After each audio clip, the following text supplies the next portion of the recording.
నాకు చేతనైతే లేదు అని ఆయన మాటల ద్వారా బయటపడతా ఉంది. తాను అసమర్థుడిని అని చెప్పకనే చెప్పుకున్నాడు రేవంత్ రెడ్డి గారు. తన అసమర్థతను బయట పెట్టుకున్నాడు రేవంత్ రెడ్డి గారు. 2 ఏళ్లలో తాను పొడిసిందేమి లేదు, తాను చేసిందేమి లేదు కనుకనే గత కాంగ్రెస్ పాలన చూసి నాకు ఓట్లేయండి జూబ్లీ హిల్స్లో అని వేడుకున్నాడు. నిన్న 2 సంవత్సరాల్లో ఆయన పాలనలో ఆయన ఏం చేయలే కదా. అందువల్ల గత కాంగ్రెస్ పాలన చూసి నాకు ఓట్లేయండి అని రేవంత్ రెడ్డి గారు ఆయన ఏదో పుట్టుకనే కాంగ్రెస్లో పుట్టినట్టు, కాంగ్రెస్లో ఉన్నట్టు ఆయన మాట్లాడడం జరిగింది. బేసికల్ నేను ఇంకోటి అంటున్నా, నువ్వు గత కాంగ్రెస్ పాలన అంటే 2004 నుంచి 2014 వరకు నాటి కాంగ్రెస్ పాలన చూసి జూబ్లీ హిల్స్లో మాకు ఓటేయండి అంటుండు. మరి నువ్వు ఆ రోజు ఏ పార్టీలో ఉన్నావు? నాడు తెలుగుదేశం పార్టీలో ఉండి నువ్వేమన్నావు ఆ రోజు? దురదృష్టవశాత్తు పెద్దలు స్వర్గీయ వైఎస్ రాజశేఖర రెడ్డి గారు చనిపోతే పావురాల గుట్టలో పావురమైండ్ అని మాట్లాడింది నువ్వే కదా. మరి నాటి పాలన అంత మంచిగుంటే మరి ఆనాడు వైఎస్ఆర్ గారి మీద ఎందుకు నోరు బారేసుకున్నావు? ఆనాడు నువ్వు నాటి కాంగ్రెస్ ప్రభుత్వం చేపట్టినటువంటి జలయజ్ఞాన్ని ధనయజ్ఞం అని చెప్పి నీ నోటితోనే మాట్లాడినావు కదా. నీది నోరా మోరా?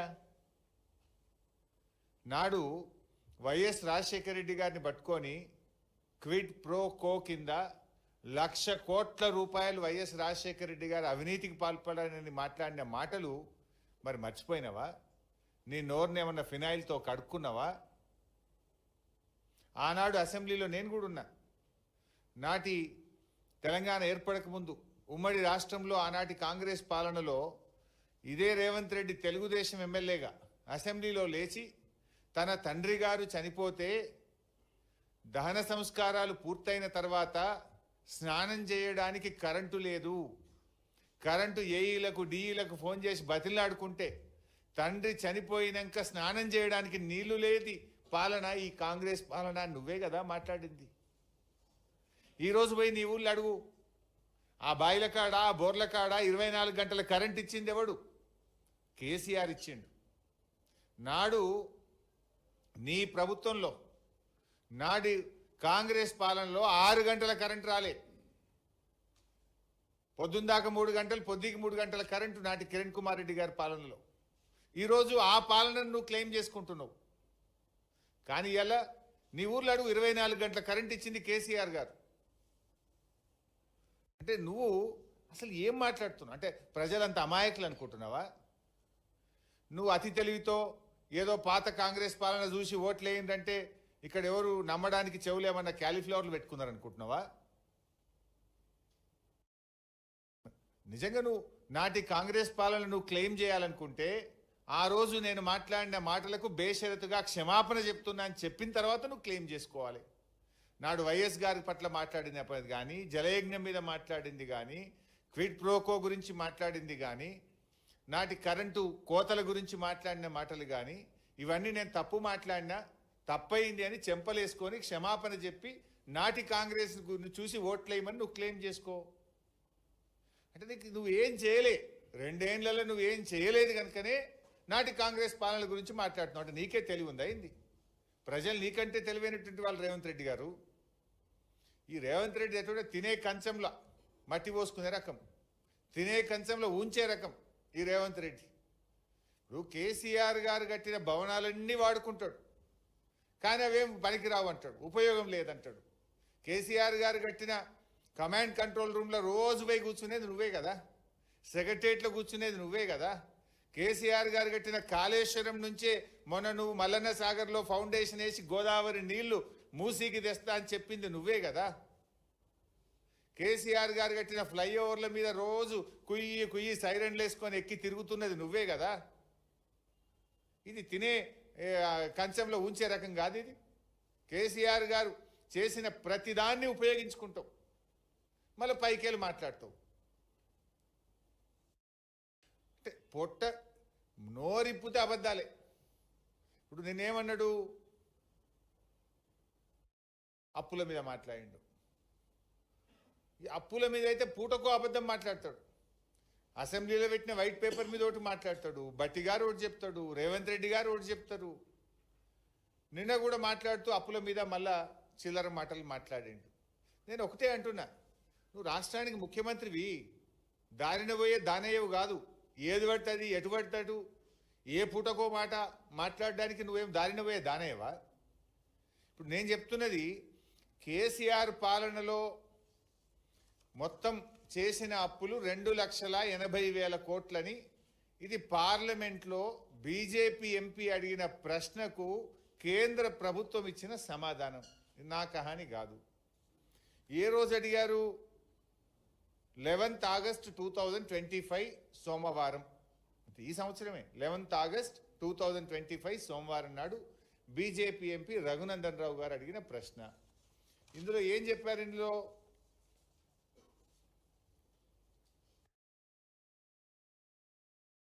Total public debt as on 31/3/2024 అంటే మార్చ్ 31, 2024 నాటికి. ఇందులో ఇంకా 5 నెలల వీళ్ళ అప్పులు కూడా ఉన్నాయి. వీళ్ళు ఎక్కింది December 7, 2023 కదా. వీళ్ళవి కూడా 4 నెలలు వీళ్ళు ఉన్నాయి. అవి కూడా కలుపుకుంటే మొత్తం 3,50,520. 3,50,520. ఇందులో తెలంగాణ వచ్చే నాటికే ఆనాటి కాంగ్రెస్ ప్రభుత్వం చేసిన అప్పు 70,000 కోట్లు. అది తీసేస్తే ఎంత? 2,80,000 కోట్లు మాత్రమే. ఇది నేను చెప్తలేను కదా. పార్లమెంట్లో కేంద్ర ప్రభుత్వం బాజాప్తా కేంద్ర ఆర్థిక మంత్రి ఇచ్చిన సమాధానం. అడిగింది బీజేపీ ఎంపీ, చెప్పింది కేంద్ర ప్రభుత్వం. నువ్వెందుకు ఈ చిల్లర మాటలు మాట్లాడుతున్నావు? అసలు నీకు పాలన చేతనైతలేదు. బీఆర్ఎస్ ప్రభుత్వం ఉన్నప్పుడు యావరేజ్ గ్రోత్ రేట్ 15%, SOTR రాష్ట్ర ప్రభుత్వ సొంత ఆదాయ వనరుల వృద్ధి రేటు 15%. నువ్వు వచ్చినాక ఎందుకు పడిపోయింది? ఎందుకు తిరోగమనం తీసుకున్నది ఆర్థిక పరిస్థితి? ఉదాహరణకు నిన్ననే కాగేదో రిలీజ్ చేసినట్టుంది. సెప్టెంబర్ 2025 2025లో కాగ్ ఇచ్చిన రిపోర్టు ఈ నెలలో -5 GST వృద్ధి రేట్, ట్యాక్స్ రెవెన్యూ -5. ఇండియాలో 28 రాష్ట్రాల్లో చివరి నుంచి 4వ రాష్ట్రం. రాష్ట్ర ఆదాయ వృద్ధి రేటు సెప్టెంబర్ నెలలో -5 2025.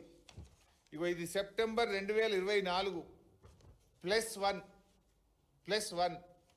మరి అదే బీఆర్ఎస్ టైం సెప్టెంబర్ 2023 +33%. ఇండియాలో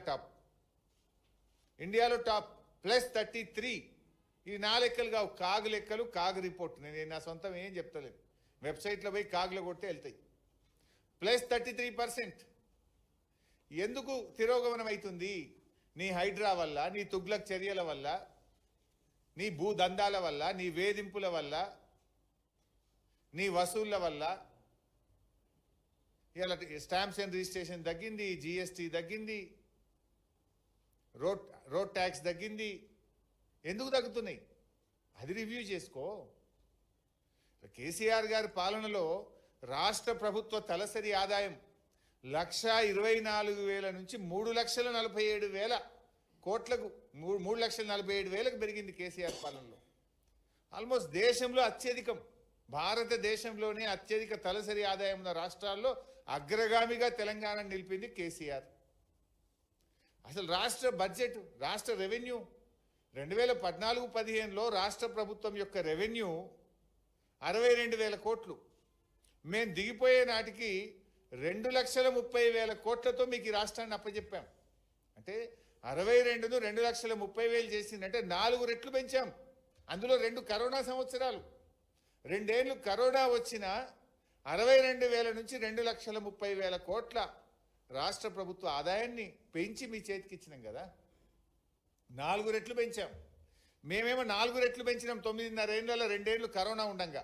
నువ్వు 2 ఏళ్ళలోనేమో డౌన్, మైనస్. ఇది నీ చేతగాంతనం. నీకు పాలన చేతనైతలేదు. అది ఇడిచిపెట్టి చిల్లర మాటలు మాట్లాడతావు. కేసీఆర్ గారిని పట్టుకొని ఏమంటావు నువ్వు? హైదరాబాద్కి ఏం చేసిండ్రు? అసలు హైదరాబాద్ కేసీఆర్ ఏం చేసిండో చెప్తా విని, ఒకసారి లిస్ట్ అంతా చదువుతా. నువ్వు ఏం చేసినా హైదరాబాద్ పైన కేసీఆర్ ముద్రను చెరిపేయడం నువ్వు కాదు కదా, నీ తాత జేజమ్మ తరం కూడా కాదు. అసలు నీ ఇంట్లో కిటికీలకెళ్ళి చూస్తే కనబడే తీగల వంతెన ఎవరు కట్టినరు? నీ ఇంట్లో కిటికీలకెళ్ళి చూస్తే కనబడే తీగల వంతెన కట్టింది కేసీఆర్ కాదా? రోజు పొద్దున నీ ఇంటికి పోయేటప్పుడు ఎడమ చేయిన కనబడే టీ హబ్ కానీ నువ్వు పోతున్న స్టీల్ బ్రిడ్జ్ కేసీఆర్ గారు కట్టింది కాదా? ఎవరు కట్టినరు? అసలు ఏమనంటే ప్రగతి భవన్ అంటాడు. మరి నువ్వెందుకు కడుతున్నావు నాయన? ఆ ప్రగతి భవన్లో ఇప్పుడు ఉంటుంది నీ డిప్టీ సీఎమే కదా. ఈయన గారు ఇప్పుడు ఎంసీహెచ్ఆర్డీలో 100 కోట్ల రూపాయలతో క్యాంప్ ఆఫీస్ కడుతుండు. నీకు అసలు మాట్లాడే హక్కు ఉందా? నువ్వెందుకు 100 కోట్ల రూపాయలతో ఎంసీహెచ్ఆర్డీలో క్యాంప్ ఆఫీస్ కడుతున్నావు? అసలు అది స్టార్ట్ చేసింది 30 కోట్లు, అంచనాలు 3 అంతలు పెరిగి ఇప్పుడు 100 దాటుతుంది. అది దానికి రోడ్ వైండింగ్ చేస్తుండే. ఇంకా దీనికి సమాధానం ఏంది? హైదరాబాద్లో నేనేమో చేసిన. అసలు కేసీఆర్ గారు ఆనాడు మున్సిపల్ మంత్రిగా కేటీఆర్ గారు ఎస్టీపీలు కట్టిండ్రు హైదరాబాద్లో. హైదరాబాద్లో ముఖ్యంగా స్ట్రాటజిక్ నాలా డెవలప్మెంట్ ప్రోగ్రామ్ తీసుకొని నాలాలను వృద్ధి చేయడం వల్ల ఇవాళ హైదరాబాద్లో వరదలు వచ్చినా నీళ్లు రాకుండా ఇవాళ చర్యలు తీసుకున్నది నాటి బీఆర్ఎస్ ప్రభుత్వం. మొన్న ఒక రోజు వరదలు వచ్చినప్పుడు హైదరాబాద్లో మా మాజీ మంత్రివర్యులు తలసాని శ్రీనివాస్ యాదవ్ గారు వరద బాధితుల్ని బీఆర్ఎస్ పార్టీ పక్షాన తాను సొంతగా ఆదుకోవడానికి వారికి నిత్యావసర వస్తువులు ఇవ్వడానికి నన్ను తీసుకెళ్లారు. నన్ను తీసుకపోతే నేనే కిట్లు పంచిన. సనత్ నగర్ కాన్స్టిట్యున్సీలో దాదాపు 10-12 చోట్ల పంచిన. పొంగ నల్లగుట్ట దగ్గర నాలా ఉండే. ఆ నల్లగుట్ట దగ్గర నన్ను ఆపి నాలా చూపించిండు సీనన్న. ఇగో ఈ కాంగ్రెస్ ప్రభుత్వం వచ్చినాక కనీసం ఈ నాలా పూడిక తీయలే బైసాబ్, అందువల్లనే ఆ పూడిక తీయకపోవడం వల్ల పొంగి ఇళ్లలోకి నీళ్ళు వచ్చినాయి అని చెప్పి ఆనాడు స్వయంగా శ్రీనివాస్ యాదవ్ గారు నాకు చూపించారు. అంటే నువ్వట ఏమో చేసిన అంటావు. నీ ముఖానికి నాలాల పూడిక తీయలేను. మొన్న హైదరాబాద్లో వరదలకు కారణం పూడిక తీయకపోవడము. ప్రతి సంవత్సరం కూడా జిహెచ్ఎంసీ వర్షాకాలం ప్రారంభానికి ముందు స్పెషల్ డ్రైవ్ తీసుకొని నాలాల్లో పూడిక తీస్తారు. నువ్వు ఆ పూడిక తీయ చేత కాలేదు. ఇలా వరదలకు కారణం నువ్వు. ఇంకా నేనట ఏదో చేసినా అని ముఖ్యమంత్రి గారు మాట్లాడుతూ ఉన్నాడు. ఉద్యోగాల నోటిఫికేషన్ల మీద ఊకదంపుడు ఉపన్యాసాలే తప్ప అసెంబ్లీలో విడుదల చేసిన జాబ్ క్యాలెండర్లో ఒక్క ఉద్యోగమన్నా రిలీజ్ చేసినావా? అసెంబ్లీ జాబ్ క్యాలెండర్ నువ్వు ఇచ్చినావు కదా. ఒక్క నోటిఫికేషన్, ఒక్క డేట్ ప్రకారం ఒక్కటన్నా ఇచ్చినవా రేవంత్ రెడ్డి అని నేను అడుగుతా ఉన్నా. నిరుద్యోగ యువతీ యువకులకు మొదటి ఏడాదిలో 2 లక్షల ఉద్యోగాలు ఇస్తా అన్నావు. ఇచ్చినవా? 2 లక్షలు ఎక్కడిచ్చినావో చెప్పు. దాని మీద ఎందుకో మాట్లాడవు. గాలి మాటలు తప్ప 6 గ్యారంటీల అమలు మీద మాట్లాడడం ముఖ్యమంత్రికి చేత కాదు. మొన్న మేము అడిగినాం అసెంబ్లీ పెట్టమని. అరే పెట్టవే 10 రోజులు అసెంబ్లీ 6 గ్యారంటీల మీద మాట్లాడదామంటే ఒక్కటే నాడు ఆదివారం అసెంబ్లీ పెట్టిండు, వాయిదా వేసుకొని పారిపోయిండు. 6 గ్యారంటీలు మాట్లాడదాం, జాబ్ క్యాలెండర్ మీద మాట్లాడదాం, రుణమాఫీ మీద మాట్లాడదాం, రైతు బంధు మీద మాట్లాడదాం, పంటల బోనస్ మీద మాట్లాడదాం, అనేక ప్రజా సమస్యలు ఉన్నాయంటే ముఖం చెల్లక సమాధానం చెప్పే చేతగాక ఒక్కరోజు అసెంబ్లీ పెట్టుకొని వాయిదా వేసుకొని పారిపోయిన ముఖ్యమంత్రి రేవంత్ రెడ్డి. ఏమనంటే వ్యక్తిగత హననాలు అంటే విచిత్రంగా ఉంటాయి. అంత ఈయన మాటలు ఎట్లుంటాయంటే వికృత చేష్టలు, విచిత్ర విన్యాసాలు తప్ప ప్రజలకు పనికొచ్చే పని ఒక్కటి కూడా ఉండదు. మా మీద పడి ఏడుస్తాడు పొద్దుగాలు లేస్తే. నువ్వు ముఖ్యమంత్రివి, రాష్ట్ర ప్రభుత్వం నడుపుతున్నావు, ఏం చేసినావో ప్రజలకు చెప్పు, మంచి ఏం చేసినావో చెప్పు. అంటే ఎంతసేపు బీఆర్ఎస్ మీదనో, కేటీఆర్ గారి మీదనో, కేసీఆర్ గారి మీదనో మా మీద పడి ఏడవడం తప్ప పేద ప్రజల కన్నీళ్లు దుడిచే ప్రణాళిక ఒక్కటన్నా ఉందా? ఆనాడు వరదలు వస్తే కామారెడ్డి పోయి చూసొచ్చినావు. 2 నెలలు తట్టడి మట్టి తీసిండ్రాడా? ₹1 సాయం చేసిండ్రా పంట నష్టమైన వాళ్ళకు? మాటలు తప్ప నీ ఏమైనా చేష్టలు ఉన్నాయా? ఏనాడన్నా మాట మీద నిలబడ్డావా? ఏమంటే పార్టీలో అందరినీ దొక్కుకుంటా మీ పైకి వచ్చినా నువ్వే చెప్తావు, నేను చెప్పలే. ఆయన పాట ఉంటుంది, ఆయన మాటలు కూడా ఉంటాయి. తొక్కుకుంటా పైకి వచ్చిన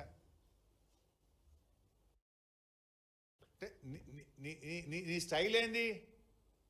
మందిని దొక్కడం, మాట తప్పడం. ఇది రేవంత్ రెడ్డి నైజం. రేవంత్ రెడ్డి కరెక్ట్గా ఏదైనా ఒక టైటిల్ ఇవ్వాలంటే మందిని దొక్కుడు, మాట తప్పుడు రేవంత్ నైజం. ఇంతకు మించింది ఏమైనా ఉన్నదా? దాన్ని ఎందుకు మాకు ఆపాదించే ప్రయత్నం చేస్తాడు చిల్లర మాటలతోని. పాపం ఫీజు రియంబర్స్మెంట్ గురించి 2 ఏళ్లకెళ్ళి కాలేజీ వాళ్ళు బతిలాడుతున్నారు. నిన్ను దండం పెట్టిండ్రు, దరఖాస్తు పెట్టిండ్రు, నీ ఇంటి చుట్టూ తిరిగిండ్రు, నీ మంత్రులను బతిలాడిండ్రు, నీ అధికారులను బతిలాడిండ్రు. పాపం వాళ్ళు కాలేజీలు నడిపే పరిస్థితిలో లేరు. లెక్చరర్ల జీతాలు ఇవ్వలేకపోతున్నారు. కరెంటు బిల్లులు, మున్సిపల్ ట్యాక్స్ కట్టలేని పరిస్థితి వచ్చింది. చివరికి సమ్మెకు పోతామంటే వాళ్ళ మీద గుండాగిరి, వాళ్ళను బెదిరింపులకు గురి చేస్తూ ఉంటాడు. ప్రశ్నించే వారి మీద పగబట్టడం. నీ ఫెయిల్యూర్స్ను ఒకవేళ ప్రతిపక్షం అడిగితే ప్రతిపక్షం మీద రుద్దే ప్రయత్నం చేస్తాడు. బీఆర్ఎస్ బకాయిలు పెట్టింది అంటాడు. నేను ఇంకో మాట అన్నట్టున్నాడు, 10,000 కోట్ల బకాయిలు ఉన్నాయని అబద్ధాలు చెప్తుండ్రు. కేవలం 3,600 కోట్లు ఉన్నాయని నిన్న ప్రెస్ మీట్లో రేవంత్ రెడ్డి గారు చెప్పారు. నేను ఛాలెంజ్ చేస్తున్నా, రేవంత్ రెడ్డి మాట్లాడదామా దాని మీద? బహిరంగ చర్చకు సిద్ధమా? దాదాపు 8,000 కోట్లకు పైగా ఉన్నాయి. అయినా బీఆర్ఎస్ ప్రభుత్వము కరోనా వచ్చినా కష్టం వచ్చినా 20,508 కోట్ల రూపాయల fee reimbursement చెల్లించింది. 20,508 crores we have paid for fees reimbursement. అరే నువ్వు 2 రూపాయలు ఇవ్వపోతే నువ్వు 2 ఏళ్లలో 2 రూపాయలు ఇవ్వలేను. కరోనా వచ్చినా, ఏ తిప్పలు వచ్చినా, పెద్ద నోట్ల రద్దు జరిగినా, ఆర్థిక మాంద్యం ఉన్నా ఏ రోజు కూడా ఫీజు రియంబర్స్మెంట్ బీఆర్ఎస్ ప్రభుత్వం ఆపలేదు. ఎస్సీ, ఎస్టీ, బీసీ, మైనార్టీ పిల్లలు చదువుకుంటున్నారు. ఆ పిల్లల భవిష్యత్తు ముఖ్యమని చెప్పి నాడు బీఆర్ఎస్ ప్రభుత్వం చెల్లించింది. నీకేమైంది? నువ్వు బడా బడా కాంట్రాక్టర్లకు, కమిషన్లకు, బీహార్కు డబ్బులు పంపేది ఉంటే పోయిన నెల ఎన్ని బిల్లులు ఇచ్చినావు చెప్పు నాకు. నువ్వు పోయిన నెలలో పెద్ద కాంట్రాక్టర్లకు నువ్వు ఇచ్చిన బిల్లు ఎంతో వైట్ పేపర్ రిలీజ్ చేయి. హర్యానా ఎలక్షన్ రాగానే పెద్ద కాంట్రాక్టర్ల బిల్లులు పోతాయి. మహారాష్ట్ర ఎలక్షన్ ముందు పెద్ద కాంట్రాక్టర్ల బిల్లు పోతాయి. ఇప్పుడు బీహార్ ఎలక్షన్ వస్తే దాంట్లో పెద్ద కాంట్రాక్టర్లకు బిల్లులు పోతాయి.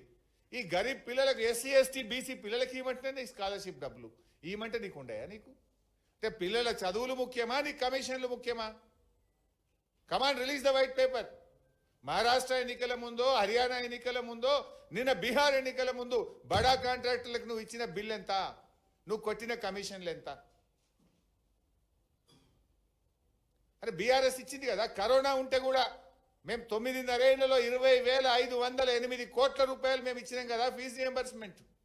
నువ్వెందుకు ఇవ్వలేకపోతున్నావు? అదే ప్రభుత్వమే కదా, అదే ఆదాయం కదా. ఆనాడు బీఆర్ఎస్ ఇచ్చింది ఎట్లా, నువ్వు ఇయ్యవెట్లా? అంటే నీ ప్రాధాన్యతలు వేరే ఉన్నాయి, నీ ఆలోచన విధానం వేరే ఉన్నది. మాటలు ఎస్సీ, ఎస్టీ, బీసీ, చేతలంతా బడా బాబులు, ఢిల్లీకి మూటలు మోసుడు. నీకు చేతన అయితే లేదు. ఇప్పుడు ఏమంటాడు? మొన్నెప్పుడో లాస్ట్ టైం ఉద్యోగులు అందరూ కూడా, ప్రభుత్వ ఉద్యోగులు, మా ఎరియర్స్ ఇవ్వండి, మా డిఏలు ఇవ్వండి, మా పిఆర్సీ ఇవ్వండి అని అడిగినారు. ఈ దేశంలో 5 డిఏలు పెండింగ్ ఉన్న ఒకే రాష్ట్రం తెలంగాణ రాష్ట్రం. అవి ఇవ్వమంటే నన్ను కోసుకొని తింటారా? నా దగ్గర ఏం లేవు అన్నాడు. నిన్న కూడా ఈ కాలేజీలో అడిగినారు. అడిగితే వాళ్ళని పట్టుకొని బ్లాక్మెయిల్, మీకే చెప్తా మీరు చేయండి, మరి నీకు చేత కాకపోతే నువ్వు దద్దమ్మని ఒప్పుకో, గద్దె దిగు, ఎవరు చేస్తో చేస్తారు. నిన్ను చెయ్యమని కదా ఇచ్చింది. నువ్వు ఏం పెట్టినావు మేనిఫెస్టోలో అన్నాడు. మా కాంగ్రెస్ ప్రభుత్వం వస్తే వెంటనే ఫీజు రియంబర్స్మెంట్ బకాయిలు అన్నీ రిలీజ్ చేస్తా, తక్షణమే చేస్తా. మరి ఏం చేసినావు? 2 ఏళ్ళకి వెళ్ళి బకాయిలు ఇయ్యలే, కొత్త ఇయ్యలే, 1 రూపాయి ఇయ్యలే. నువ్వు పిల్లల జీవితాలతో ఆడుకుంటున్నావు. నేను ఇంకో మాట మాట్లాడిండు, బీఆర్ఎస్ బీజేపీదేదో బంధం, కేటీఆర్ గారు, కిషన్ రెడ్డి గారు అని మాట్లాడింది. ఇది ఎట్లుందంటే, వెనకటికటి ఎవడో దొంగతనం చేసినోడు దొంగే దొంగ దొంగ దొంగ అని గట్టిగా అరిచిండట. గట్లున్నది రేవంత్ రెడ్డి తీరు. నీది కదా కిషన్ రెడ్డి గారిది, రేవంత్ రెడ్డిది ఫెవికాల్ బంధం. 5 ఏళ్ల కింద నీ మీద ఈడీ కేసు నమోదు చేస్తే ఇవాళకి నిన్ను ఎందుకు అరెస్ట్ చేయలేదు? ప్రధానమంత్రి గారు వచ్చి ట్యాక్స్ వసూలు చేస్తున్నారు, కప్పం కడుతున్నారు ఢిల్లీ కంటే, ఈ రోజు వరకు ఎందుకు మీ మీద విచారణ జరుగుతలేదు? నిన్నగాక మొన్న ఇదే నెలలో బీహార్కు డబ్బులు పంపుతున్నారని ఢిల్లీలో బట్టి విక్రమార్క గారి ఇంట్లో ఐటీ రైట్స్ అని, ఇది ఎందుకో బయటకు రాదు. మీరు ఢిల్లీకి బట్టి విక్రమార్క పోతే ఎప్పుడు తెలంగాణ భవన్లో ఉండడు. గురుగాంలో ఆయన అత్తగారి ఇల్లు, ఆయన ఇల్లు ఉంటుంది, ఆడిపోతారు రాత్రి. ఆ గురుగాం ఇంటి మీద ఐటీ రైట్స్ అయినాయి. అక్కడి నుంచి కంప్యూటర్ హార్డ్ డిస్కులు, చిప్పులు అన్నీ తీసుకుపోయినారు ఐటీ వాళ్ళు. అంత గప్చూప్ ఎందుకు అయింది? మరి ఎందుకో బయటకు రాకపోయే. ఏం ఒప్పందం ఉన్నది మీ మధ్య? పొంగిలేటి గారి ఇంటి మీద ఈడీ రైట్స్ అయినాయి. 3 రోజులు సెర్చ్ చేసిండ్రు. లోపలికి డబ్బులు లెక్క పెట్టే మిషన్లు పోయినాయి. టీవీలలో అందరు చూపించిండ్రు. మరి ఏమైంది? అంత గప్చుప్ అయిపోయింది. బయటకు ఎందుకో రాదు ముచ్చట. ఏం దొరికింది, ఎంత దొరికింది, ఏం సీజ్ చేసిండ్రు? ఈడీ ఎందుకో అందరికీ స్టేట్మెంట్ ఇస్తుంది, కానీ పొంగిలేటి గారి ఇంటి మీద ఎందుకో స్టేట్మెంట్ ఇయ్యది. ఢిల్లీలో ఐటీ రైట్స్ మరి ఎందుకు బయటకు వస్తలేవు? ఏంది అంటే దీన్ని బట్టి అర్థమవుతుంది ఏంది? రేవంత్ ప్రభుత్వానికి బీజేపీతో ఫెవికాల్ బంధం ఉంది, బడే బై చోటే బై బంధం ఉన్నది. బీజేపీతో అంటగాగేది నువ్వు, బీజేపీతో చీకటి ఒప్పందాలున్నాయి నీకు. ఢిల్లీ పోతే చీకట్ల కార్లలో తిరిగేది నువ్వు, ఎవరోని కలిసేది ఆల్రెడీ వస్తూనే ఉన్నాయి బయటకు. మళ్ళీ మా మీద అబాండాలు ఇస్తావా నువ్వు? కాళేశ్వరం కూలింది అంటాడు. అరే, బీఆర్ఎస్ ప్రభుత్వం వచ్చినాక 2014-15లో మా ప్రభుత్వం వచ్చినాడు ఈ రాష్ట్రంలో వరి ధాన్యం ఉత్పత్తి 68 లక్షల మెట్రిక్ టన్నులు. 2014-15లో వరి ధాన్యం ఉత్పత్తి 68 లక్షల మెట్రిక్ టన్నులు. 2022-23 సంవత్సరంలో 2,70,00,000 మెట్రిక్ టన్నుల వరి ధాన్యం ఉత్పత్తి అయింది. ఏమన్నా మంత్రం వేస్తేనో మాయం వేస్తే వస్తుందా? ఉచిత కరెంట్ ఇచ్చినాము, మిషన్ కాకతీయలో చెరువులు బాగు చేసినాము, పెద్ద ఎత్తున చెక్ డ్యాంలు నిర్మించినాము, మహబూబ్ నగర్లో పెండింగ్ ప్రాజెక్టు పూర్తి చేసినాము, భక్త రామదాస్ ప్రాజెక్టు కట్టినాము, అదేవిధంగా ఎస్ఆర్ఎస్పి స్టేజ్ 2 పనులు పూర్తి చేసినాము, ఎస్ఆర్ఎస్పి స్టేజ్ 1 మోడర్నైజేషన్ చేసినాము, కాళేశ్వరంలో ఎన్నో రిజర్వాయర్లు నిర్మించినాము. ఇట్లా ఎన్నో పనులు చేసి అద్భుతంగా వ్యవసాయ రంగంలో దేశంలోనే నంబర్ 1గా తెలంగాణ నిలబెట్టింది బీఆర్ఎస్ ప్రభుత్వం. కాళేశ్వరం కూలింది అంటాడు. మళ్ళీ నిన్న ప్రెస్ మీట్లు ఏమంటుండు? హైదరాబాద్కు 20 టీఎంసీల గోదావరి జలాల తరలింపుకు ప్రణాళిక చేశాం. ఇవాళ ఏదో పేపర్ చదివిన ఎడిటింగ్ ఉండే. హైదరాబాద్కు 20 టీఎంసీల గోదావరి జలాల తరలింపుకు ప్రణాళిక. ఎక్కడికి వస్తున్నాయి గోదావరి జలాలు? మల్లన్న సాగర్ నుంచి మూసీకి 20 టీఎంసీలు తెస్తాను. మల్లన్న సాగర్ ఎవరు కట్టిర్రు? కాళేశ్వరంలో అంత భాగం కాదా? మల్లన్న సాగర్ కట్టింది కేసీఆర్ కాదా? ఏడికెళ్ళి వస్తుంది? మరి కాళేశ్వరం కూలితే నువ్వు 7,000 కోట్లతోని మల్లన్న సాగర్కి వెళ్ళి హైదరాబాద్కు నీళ్ళు ఎట్లా తెస్తున్నావు? మల్లన్న సాగర్ కట్టింది కేసీఆర్ కాదా? అంత మాయా మచ్చింద్రం చేసి నోరుంది కదా అని నోటికి వచ్చినట్టు మాట్లాడితే ప్రజలు అంత అమాయకులు అనుకుంటున్నావా నువ్వేమన్నా? ఇప్పుడు కాళేశ్వరం అంటే ఏంది బైసాబ్? కాళేశ్వరం అంటే Medigadda barrage, Kannepalli pump house, Annaram barrage, Saraswati pump house, Sundilla barrage, Parvati pump house, Nandimedaram reservoir, Nandimedaram pump house, Gayatri pump house, Rampur pump house, Rajeshwarapet pump house, Malkapet pump house, Malkapet reservoir, Muppal pump house, upper Maner pump house, Ananthagiri reservoir, Ananthagiri pump house, Ranganayak Sagar pump house, Ranganayak Sagar reservoir, Mallanna Sagar pump house, Mallanna Sagar reservoir, Kondapochamma Sagar pump house number 1, pump house number 2, Kondapochamma Sagar reservoir, Baswapur reservoir. ఇవన్నీ కదా కాళేశ్వరం అంటే. ఇవన్నీ ఊళ్ళినాయా? ఇవి అన్నిటి కింద పంట మంటలేదా? నీ కళ్ళు కనబట్టలేవా? పోదామా?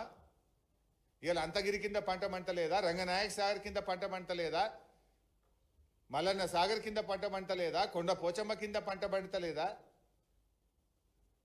పంట పండేది నిజం, రైతులకు తెలుసు కదా. నువ్వు ఈడ కూర్చొని కాళేశ్వరం కూలిందని గవే ప్రతిపక్షంలో చెప్పినప్పటి చిల్లర మాటలే రాష్ట్ర ముఖ్యమంత్రిగా గదే అబద్ధపు గోబల్స్ మాటలు మాట్లాడుతున్నావు నువ్వు. నిన్న ఇంకో మాట మాట్లాడిండు సెక్రటరేట్ గురించి. సెక్రటరేట్ అనేటువంటిది అంబేద్కర్ గారి స్ఫూర్తి దీపిక. అసలు అంబేద్కర్ పేరుంది నీకు ఇష్టం లేనట్టుంది, అందుకే సెక్రటరేట్ పోతలేడినా. అంబేద్కర్ పేరు మీద ఉన్న సెక్రటరేట్ పోవడానికి నీకు ఏం కష్టమవుతుంది? నెలకొక్క నడిపోతలేవు నువ్వు. ఎప్పుడు చూసినా ఈ కమాండ్ కంట్రోల్ రూమ్లో కూర్చుంటున్నావు. అయితే జూబ్లీ హిల్స్ ప్యాలెస్ లేకపోతే కమాండ్ కంట్రోల్ రూమ్.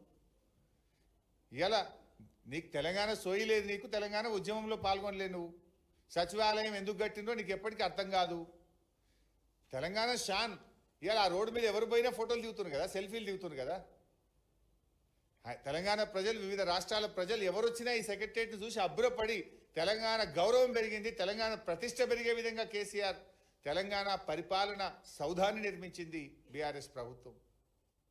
ఆ సెక్రటరియట్లో నువ్వు మొత్తం ఇజ్జద్దిస్తున్నావు. ఈ రాష్ట్ర చరిత్రలో, ఈ దేశ చరిత్రలో బిల్లులు రావడం లేదని కాంట్రాక్టర్లు ఫైనాన్స్ డిపార్ట్మెంట్ ముందు సెక్రటరియట్లో ధర్నా చేసిన ఘనత రేవంత్ పాలనకి దక్కింది కదా. ఇవాళ ఆ బ్రోకర్లు మొత్తం పైరవికారులు 10%, 12%, 14% వశపడక కాంట్రాక్టర్లు ఫైనాన్స్ డిపార్ట్మెంట్ ముందు ధర్నా చేసింది కదా. రోషయ్య గారు లాంటి హేమీలు ఫైనాన్స్ మినిస్టర్గా పనిచేసిండ్రు. ఈ రాష్ట్ర చరిత్రలో ఉమ్మడి రాష్ట్రంలో కానీ తెలంగాణ రాష్ట్రంలో కానీ ఏనాడైనా ఫైనాన్స్ డిపార్ట్మెంట్ ముందు కాంట్రాక్టర్లు ధర్నా చేసిన చరిత్ర ఈ దేశంలో, ఈ రాష్ట్రంలో ఉందా? ఎవరు అడిగినా 12%, 30%, 20% గవర్నమెంట్ అంటారు. ప్రధానికి రేట్ పెట్టారు మీరు 12 to 30%. నువ్వు మాట్లాడుతావు.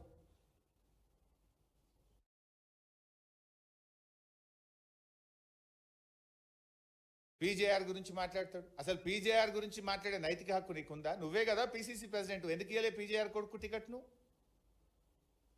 పీజేఆర్కు ఇబ్బంది పెట్టి మానసికంగా వేధించి ఆయన చావుకు కారణమైందే కాంగ్రెస్ పార్టీ కదా. పెట్టుబడుల గురించి కూడా మాట్లాడి నిన్న రేవంత్ రెడ్డి గారు. నేనేమంటాడు, 3 లక్షల కోట్ల పెట్టుబడులు తెచ్చిండట. నోరా అమ్మోరాని ఇది నేను చెప్తలేను. ఇది టిఎస్ ఐపాస్ గవర్నమెంట్ వెబ్సైట్. మీరు కూడా దయచేసి మీరు పోయి సెర్చ్ చేయండి. టిఎస్ ఐపాస్ అనేది రాష్ట్ర ప్రభుత్వ ఆన్లైన్ వెబ్సైట్. ఇది ఇవాళ ఇప్పుడు ప్రింట్అవుట్ తెచ్చిన, నేను ఇప్పుడే అందుకెళ్ళే ప్రింట్అవుట్ తెచ్చిన. ఇందులో ఏమున్నది? 2024-25 13,720 కోట్ల పెట్టుబడి వచ్చింది. 2025-26 6,472 కోట్ల పెట్టుబడి వచ్చింది. అంటే 2 ఏళ్లలో వచ్చిన పెట్టుబడి ఎంత? 20,192 కోట్లు. నిన్న రేవంత్ రెడ్డి ఏం చెప్పిండు? 3 లక్షల కోట్ల పెట్టుబడి తెచ్చినాం. నోరా అమ్మోరండి ఏమన్నా? మనిషి అంటోడు అట్లా అబద్ధాలు అతుకుతుందా ఏమన్నా? నువ్వు వచ్చింది 20,000, నువ్వు చెప్పింది 3 లక్షలు. ఇంత చిల్లర మాట్లాడతావు, ఇంత ఫాల్తు మాటలు మాట్లాడతావా నువ్వు? ఇది ఏది నిజం? ఇప్పుడు టిఎస్ఐ పాస్లో కేవలం 20,000 కోట్ల పెట్టుబడులు గత 2 సంవత్సరాల్లో వచ్చింది నిజమా? రేవంత్ రెడ్డి ప్రెస్ మీట్ల జూబ్లీహిల్స్ ఎన్నికల కోసం మాట్లాడిన జుమ్లా మాటలు 3 లక్షల కోట్ల పెట్టుబడులు వచ్చిందన్నది నిజమా? ఏది నిజం? ఇలా రాష్ట్ర ప్రజలు, జూబ్లీహిల్స్ ప్రజలు ఆలోచించాలని చెప్పి నేను కోరుతా ఉన్నా. ఆనాడు బీఆర్ఎస్ పాలనలో ఎంతెంత పెట్టుబడులు వచ్చినాయి ఉన్నాయి. ఇక్కడ 1000 కోట్ల పెట్టుబడులు తెచ్చాం. 1000 కోట్ల పెట్టుబడులు 2014-15 నుంచి ఈ రోజు వరకు ఎన్ని వేల కోట్ల పెట్టుబడులు ఈ రాష్ట్రంలో వచ్చినాయో ఇందులో వివరాలు ఉన్నాయి. మీకు పంపిస్తే ప్రజల ముందు పెట్టండి. ఆనాడు కేటీఆర్ గారు చేసిన కృషి, కేసీఆర్ గారి యొక్క పాలసీ, మేము అధికారంలో ఉన్నప్పుడు పెట్టుబడులు పెట్టడానికి కంపెనీలు, మల్టీనేషనల్ కంపెనీలు లైన్లు కట్టినాయి. కానీ ఇప్పుడు రేవంత్ పాలనలో యూరియా కోసం రైతులు లైన్లు కడుతున్నారు. That's the difference. ఆనాడు పెట్టుబడులు పెట్టడానికి పారిశ్రామికవేత్తలు తెలంగాణకు లైన్లు కడితే, రేవంత్ పాలనలో యూరియా కోసం రైతులు లైన్లు కడుతున్నారు. This is the difference mister Revanth Reddy. మీరు పెట్టుబడిదారులకు తుపాకులు పెడితే ఎవడొస్తాడు? పెట్టుబడిదారుల ఘనతల మీద తుపాకులు పెడుతున్నది నీ పాలన. రౌడీలేమో పోలీస్ గుండెల్లో తూటాలు తీస్తున్నారు నీ పాలనలో. రౌడీలు ఏడబెట్టాడో తుపాకులేనే, పోలీసులకే గుండెల్లో తుపాకులు బుల్లెట్లు దిగుతున్నాయి నీ పాలనలో. పోలీసులకు రక్షణ లేదు, పారిశ్రామికవేత్తలకు రక్షణ లేదు. దానికి నువ్వే హోంమంత్రి, నువ్వే ముఖ్యమంత్రివి. ఇప్పుడు నప్పతట్లోడు ముఖ్యమంత్రి అయితే గిట్లే ఉంటుంది రాష్ట్రం. రాష్ట్రంలో అరాచకం వెళ్తా ఉంది ఈరోజు. ఇవన్నీ జూబ్లీహిల్స్ ప్రజలకు అర్థమైనాయి. నువ్వు 1.5 గంటలు మాట్లాడినా, 2 గంటలు మాట్లాడినా కనతల మీద తుపాకులు పెట్టేది అర్థమైంది, యూరియా కోసం లైన్లలో నిలబడేది అర్థమైంది, రౌడీలు పోలీసుల గుండెల మీద బుల్లెట్లు దించేది అర్థమైంది. అందుకే రేపు జూబ్లీహిల్స్ ఓటర్లు లైన్లు కట్టి పొద్దున్నే పోయి బీఆర్ఎస్కు ఓటేయాలని ఆల్రెడీ డిసైడ్ అయిపోయింది. నువ్వు ఎన్ని జిమ్మిక్కులు చేసినా, నువ్వు ఎన్ని పంచినా, చీరలు వంచినా, సారెలు వంచినా, పైసలు వంచినా నడవది. ఇవాళ వెంకటేశ్వర స్వామి కళ్యాణం అని పెట్టి చీరలు వంచుతున్నాడు యూసఫ్గూడలో. అందులో రాసిన బ్రోచర్ల వెంకటేశ్వర కళ్యాణం, సాయంత్రం పూట అందరికీ చీరలు, దోతులు, బట్టలు పంచబడును. వట్టప్పుడు ఎందుకో వంచపోతారు. యూసఫ్ కూడా ఇయ్యాలే వస్తారట. పొద్దున్నే అది మీరు చూసినో లేదో, మేము కూడా అందరికి పెట్టినాం, పోరి పోయి అందరు పోయి తెచ్చుకోపోరని మేము కూడా చెప్పినాం. జూబ్లీహిల్స్ వాళ్ళు పేదలకే కదా కనీసం దక్కంతి అని. ఆరింటికి ఉందట కళ్యాణం, అయినాక చీరలు దోతులు కుడుకలు అన్ని వంచుతారట. గా యూసఫ్ కూడా అలా ఎల్లుండి ఒట్టుంటే గా జూబ్లీహిల్స్ని ఎందుకో వంచబడతారు, సనత్ నగర్లో వంచారు, కూకట్పల్లి చేయరు ఎందుకో కళ్యాణం.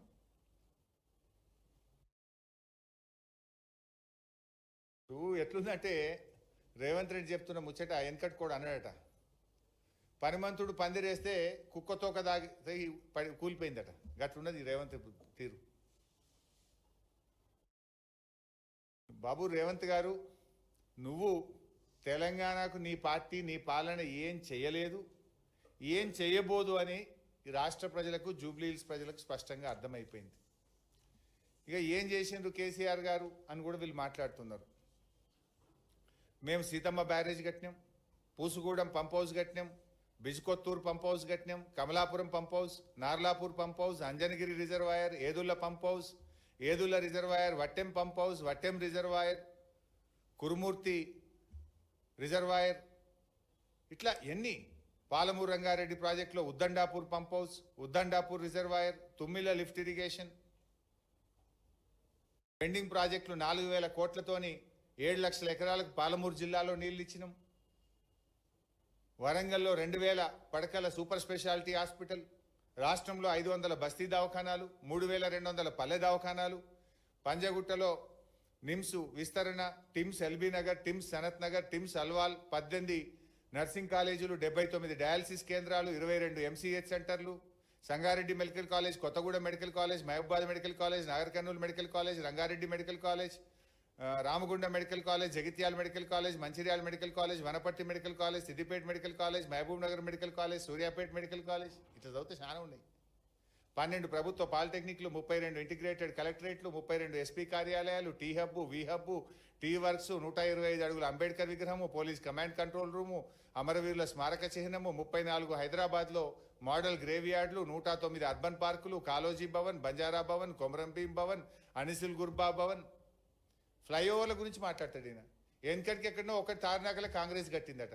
మరి దేశంలోనే అతి ఎక్కువ ఫ్లైఓవర్లు 43 ఫ్లైఓవర్లు కట్టింది హైదరాబాద్లో బీఆర్ఎస్ ప్రభుత్వం, కేసీఆర్ గారి ప్రభుత్వం. Kamineni flyover, Kamineni LHS flyover, Bairamalguda LHS flyover, RHS flyover, LB Nagar LHS flyover, JNTU Malaysia township flyover, Balanagar flyover, biodiversity flyover, biodiversity second flyover, Jubilee Hills road number 45 flyover, mind space junction flyover, Shilpa Layout flyover, Chandrayangutta flyover, Bahadurpura flyover, APJ Abdul Kalam flyover, Shaikpet flyover, Durgam Cheruvu cable bridge flyover, Panjagutta steel bridge flyover, Chutneys hotel flyover, Ayyappa society underpass, Chinthakunta underpass, LB Nagar LHS underpass, LB Nagar RHS underpass, mind space junction underpass, Khaitlapur ROB, హైటెక్ city railway station ROB, Tukaram gate ROB, Uttam Nagar RUB, Uppuguda RUB, Lalapet ROB, Malkajgiri Anandbagh RUB, Hyderabad ORR to Medak rehabilitation, Rajiv Gandhi విగ్రహ flyover, Kothaguda flyover, నాయి Narasimha Reddy steel bridge flyover, Aramghar flyover, ఇట్లా దాదాపు 43 ఫ్లైఓవర్లు ఉన్నాయి. ఇవన్నీ రేవంత్ రెడ్డి న్యాయగిట్ట కట్టిండా? నువ్వు పోయి రిబ్బన్లు కత్తిరిస్తున్నావు. కేసీఆర్ గారు కట్టించిన వాటికి రిబ్బన్లు కత్తిరిస్తున్నావు. కేసీఆర్ ఏం చేయాలి హైదరాబాద్ అని మాట్లాడుతావు. ఈ ఫ్లైఓవర్లు, ఈ 43 ఫ్లైఓవర్లు ఎవరు కట్టినరు? ఎస్టీపీలు, ఫుట్ఓవర్ బ్రిడ్జ్లు, లింక్ రోడ్లు, 153 సబ్స్టేషన్లు. నాటి కాంగ్రెస్ పాలనలో హైదరాబాద్ నగరంలో 4 గంటల కరెంటు కోతుండే. మేము వచ్చిన తర్వాత క్వాలిటీ పవర్ 153 సబ్స్టేషన్లు కట్టినాం ఒక హైదరాబాద్ నగరంలో. ఇలా Yadadri power plant, Bhadradri thermal power plant, Bhupalpally KTPS plant, Warangal IT tower, Khammam IT tower, Nizamabad IT tower, Mahbubnagar IT tower, Siddipet IT tower, Nalgonda IT tower, Adilabad IT tower, 2,600 రైతు భవనాలు, 12,000 నర్సరీలు, 19,000 పల్ల ప్రకృతి వనాలు, 1952 బృహత్ ప్రకృతి వనాలు, 100 మొబైల్ వెటర్నరీ క్లినిక్లు, 20 లక్షల గోడౌన్ల కెపాసిటీ కలిగిన 534 నూతన గోడౌన్లు, 1200 చెక్ డ్యాంలు, కొమరంభీం మ్యూజియము, 551 పోలీస్ స్టేషన్లు కొత్తయి, మెగా టెక్స్టైల్ పార్కు, 382 బ్రిడ్జిలు, కరీంనగర్ కేబుల్ బ్రిడ్జు, రైతు బంధుకు 73,000 కోట్లు, ఉచిత కరెంటుకు 61,000 కోట్లు, ఆసరా పెన్షన్కు 61,000 కోట్లు, రుణమాఫీకి 29,000 కోట్లు, రైతు బీమాకు 7,000 కోట్లు, అద్భుతమైన యాదాద్రి దేవాలయం. ఎన్ని చెప్పాలి? ఏం చేయలేదంటూ నువ్వు మాట్లాడంగానే అన్ని మాయమైపోతాయా? రోజు హైదరాబాద్ ప్రజలకు ప్రయాణిస్తున్న ఫ్లైఓవర్ల మీద ప్రయాణిస్తున్న ప్రయాణికులకు ఇవి బీఆర్ఎస్ కట్టిందా, ఎవరు కట్టినరో ప్రజలకు తెలియదా? ప్రతిరోజు ఇంటికి త్రాగునీరు బీఆర్ఎస్ పాలనలో పొందుతున్న ప్రజలకు తెలియదా? నాటి కాంగ్రెస్ పాలనలో ట్యాంకర్లు, ప్రతి అపార్ట్మెంట్కు ట్యాంకర్లు తెచ్చి వాటర్ బిల్లు పెరిగేది ప్రతి ఒక్కరికి. బీఆర్ఎస్ వచ్చినాక వాటర్ ట్యాంకర్లు బంద్ అయినాయి. ప్రతిరోజు త్రాగునీరు అందించింది బీఆర్ఎస్. ప్రతి ఇంటికి నాణ్యమైన 24 గంటల కరెంట్ ఇచ్చింది బీఆర్ఎస్. లా అండ్ ఆర్డర్ను మెయింటైన్ చేసింది బీఆర్ఎస్. నీ పాలనలో 22% క్రైమ్ రేట్ పెరిగిందని నేను చెప్పలే, నీ డీజీపీ చెప్పిండు. నీ డీజీపీ చెప్పిండు నీ పాలనలో 22% క్రైమ్ రేట్ పెరిగిందని. సిగ్గుతో తలదించుకో, నువ్వు క్షమాపణ చెప్పు. హోంమంత్రిగా పనికిరావు నువ్వు అని నీ డీజీపీ చెప్పిండు. ఇంకా సిగ్గు లేకుండా మాట్లాడుతున్నావు. నోరుందని గాయ చేయడం కాదు, నిజాయితీగా ఏం చేసినావో 2 ఏళ్లలో చెప్పి ఓట్లు అడుగు. 6 గ్యారెంటీల మీద చర్చ పెట్టి ఓట్లు అడుగు. మేం కట్టిన బస్తీ దవాఖానలో మందులు లేవు, డాక్టర్ల జీతాలు లేవు. ఇంకా ఏ మొహం పెట్టుకొని జూబ్లీ హిల్స్లో ఓట్లు అడుగుతావు? ఇవన్నీ కూడా ప్రజలకు అర్థమవుతా ఉన్నాయి. ఇప్పటికైనా రేవంత్ రెడ్డి గారు తిమ్మిని బమ్మిని చేస్తా, మంత్రం మాయ చేస్తా అంటే అప్పుడు ఎలక్షన్ల ముందు ఇట్లే చేసినావు. అర్రాస్ పాట వాడినావు. కేసీఆర్ ₹1,00,000 ఇచ్చిండు, నేను తులం బంగారం ఇస్తా. కేసీఆర్ 4,000 పింఛని 2,000 ఇచ్చిండు, నేను 4,000 ఇస్తా. మహాలక్ష్మి 2,500 ఇస్తా. వికలాంగులకు 6,000 ఇస్తా. రైతులకు 15,000 రైతు బంధు ఇస్తా.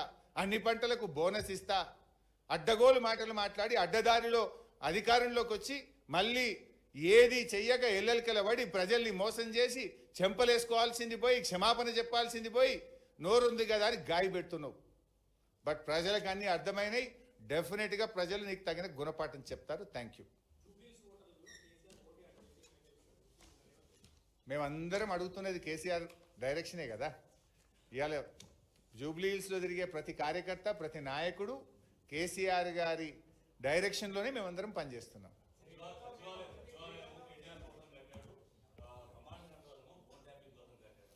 కమాండ్ కంట్రోల్ రూమ్లో ఇనాగ్రేషన్ చేసినాడే పోయింది కేసీఆర్. మళ్ళీ పోలే. నువ్వే రోజు కూర్చుంటున్నావాడు.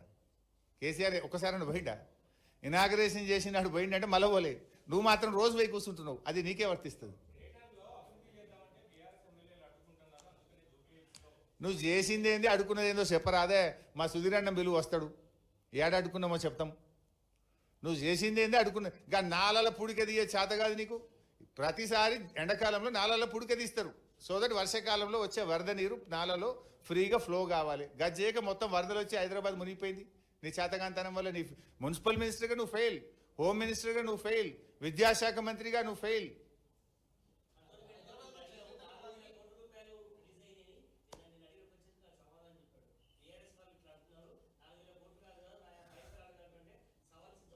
మిత్రమా, కాగితం 4 గీరడానికి పనికిరాని కాగితం ఇచ్చిండు రేవంత్ రెడ్డి, అదేదో ఫ్లైఓవర్ కడుతున్నా అని.